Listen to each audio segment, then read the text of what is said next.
गाजी खुआवण में समाजी तंज़ीम तरफ़ां 2 ॾींहनि जी ऑनलाइन वर्चुअल कॉन्फ्रेंस पुॼाणी ते पहुती।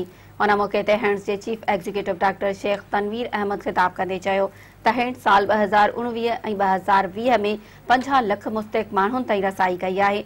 हैंड्स हमेशह मयारी कम खे तरजीह ॾेई हेठी सतह ताईं कमु कयो आहे।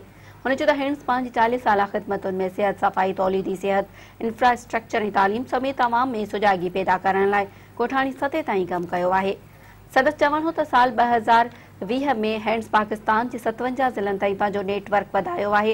कोरोना लॉकडाउन सबबि हैंड्स पारां 50,000 बेवाउनि जे दरवाज़े ते उन्हनि खे राशन पहुचायो आहे। उन मौक़े ते हैंड्स कंबर शिदात कोट जे ज़िले manager Junaid Ali Soomro virtual conference में पंहिंजे साल 2019 ऐं 2020 में कयल सरगर्मियुनि जी कारकर्दगी रिपोर्ट पेश कई। हुन चयो त असीं कंबर शिदात कोट में 2129 ॿारनि खे नॉन फॉर्मल स्कूल ज़रिए तालीम ॾेई रहिया आहियूं। उन खां अलावा सिहत, सफ़ाई ऐं अवाम में बचत पैदा करण जे हवाले सां सेशन कराए चुका आहियूं।